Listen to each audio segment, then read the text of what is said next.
Hello and welcome to Invest Like a Guru and to our weekly recap of our different strategies and their performance. Now what I'll do in this video is I'll go through the four strategies that you know, the ETF strategy, then the stock strategies with weekly, monthly and quarterly reallocation, and I'll give a couple of practical tips as to how to use them best. If we start out with the ETF strategy, as you might know, if you have invested in the market, it has been a tough market, very volatile, a lot of sudden drops. There have been interest rate speculations, Fed meetings and so on, and it has been a tough market to work in. If you're looking at the ETF strategy, which is the strategy that we have developed with the least volatility, then you can see that it has quote unquote only made 8.5% this year. I know that is not as much as the stock strategies, but looking at the max drawdowns, you can see here that it is a splendid thing to have maybe a part of your portfolio into the ETF strategy if you want to minimize the drawdowns. There have been some very small drawdowns this year, and right now next to nothing. If we're looking at, you can see the numbers here with the dates. You can see a week ago on the 10th here, you can see it had 109,600, starting with 100,000 in January. Actually in April, that is, with this strategy. And right now we are only at 108,400, so it has only lost about 1%, a bit less than 1% over the last week. So that is actually quite the reason for maybe looking at the ETF strategy. That is, in very volatile, very tough markets, a strategy like this is kind of a backbone with less volatility. You can see that the Sharpe ratio is almost 1.2, which is very good so far. So the ETF strategy, I know it can seem a bit dull and a bit boring, but in volatile times like this, that can be where you're actually happy to have a bit of the ETF strategy mixed into your portfolio. Looking at the other strategies, we'll start with the weekly momentum. And as I mentioned in my video last week, the weekly momentum, it was up and have made almost, I think it was 46%, yeah, more than 46% this year at the top. But the thing with the weekly momentum is that in volatile times, you're buying a stock and then the next week you can get, you might have gotten a sell signal on that. You're buying a new one, that one is getting beaten down and so on. The weekly strategy in tough markets like this really takes a beating. And we can see here that with the 146,000, starting at 100,000 in January, working its way up to 46,000, yes, we are now down at 125,000. So somewhere between 15 and 20% drop since the beginning. And as you can see, yeah, we can actually see on the new drawdown chart that Liam had added down here, we can see that right now we are at a drawdown at 14.55%. And that gives me the occasion to talk a bit about drawdowns, because normally when I'm talking about stocks, I don't recommend that you keep adding to a stock that keeps dropping. At least that's not my strategy. But when it comes to strategies containing a lot of stocks, I'm actually a big fan of it. So if we take a look at the historic results on a weekly chart here, on the weekly strategy, but back to 2008, you can see that on occasions we are down at drawdowns between 10-15%. The maximum drawdown is 20.75%. And that is maybe the time to add to your portfolio. Personally, I'm doing that both in my eToro portfolio, where I'm running a variation of the quarterly strategy here, and in my larger portfolio, where I'm running a bit of a more conservative variation of the same quarterly strategies. I'm actually planning on adding to my portfolio here on the 1st of January. Simply because that on the historical chart, I can see that every time we have these drawdowns down between 10 and 15, maybe a bit more in drawdown, it's actually a splendid time to add to your portfolio, because that is where it really moves quickly up from. So that is at least my considerations. I'm not a financial advisor, so of course you should do just as what fits your own portfolio. But I'm just saying that this might be somewhere where we could expect within a couple of weeks to see some turn up again. Again, I'm not trading the weekly myself, and that is simply because there's a lot of work with it every week, and of course there are some trading expenses. By the way, now that I'm here, we've gotten some questions about the benchmark. As you can see, we have the strategy here, and we have the benchmark in the gray down here. And some of you have asked what we are using as a benchmark, because this is not the S&P 500. I know that is completely correct. The reason why we're not using the S&P 500, it's not to make our strategy look any better, not at all. We are also beating the S&P 500 most years.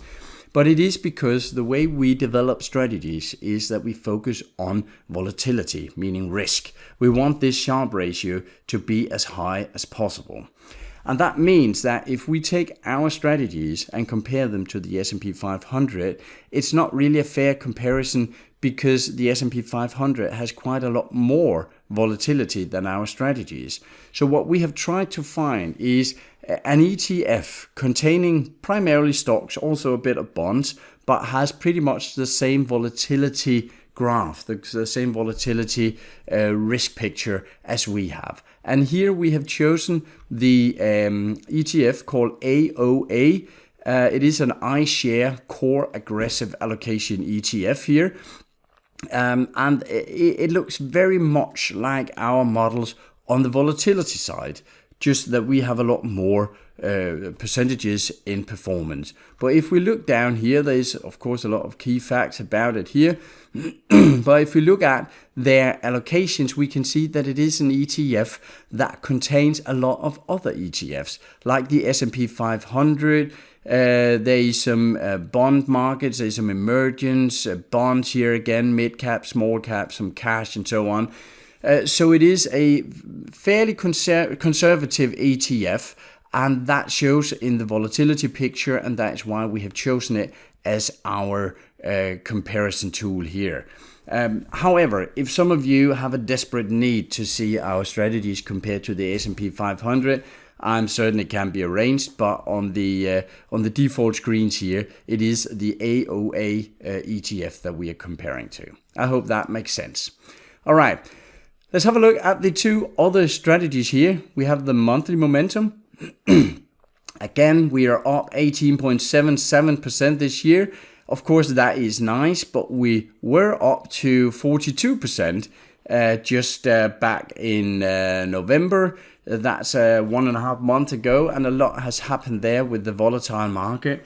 And again, we can see a drawdown here going down to around 15.5%, and that is the area where I would consider adding some more money into this strategy. But we can see just over the last week, we have gone from 127,000 down to a what do we have? 118,000. So again, that is something like around 8% in drawdown just over the last week. And that is, of course, annoying. It's always nice to see this chart just trending upwards. That's how it is. But having strategies like this, we cannot we cannot avoid these drawdowns. That is how it is.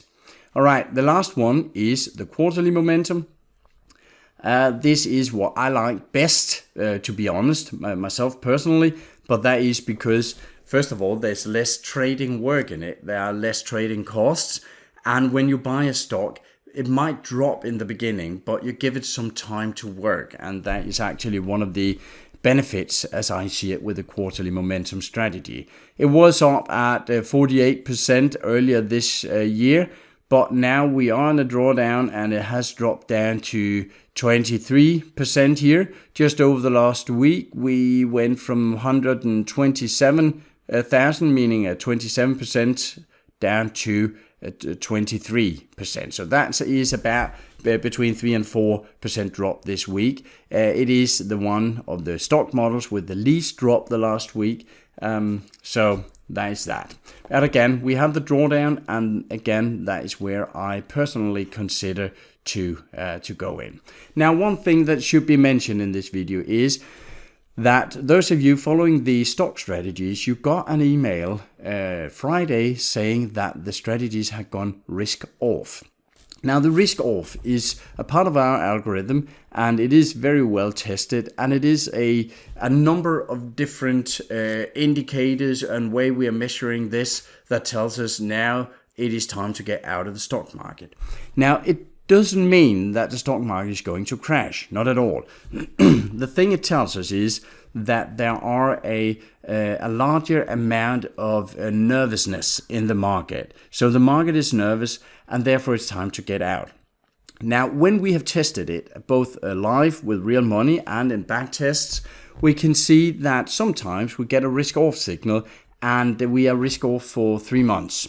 So if that is the case here, you could say that the weekly emails would get a bit boring, because it just tells you keep your money in bonds. But that is how it is. But sometimes we also see that it can shift a couple of times within a couple of weeks. So maybe, let's say in mid next week, you might get a new email saying, now the system has signaled risk on, so now you should buy these stocks. And I know it can be a bit annoying if it shifts a couple of times over a couple of weeks, and you're feeling like you're jumping in and out of stocks, and of course pay commissions on that. But that is how the system is.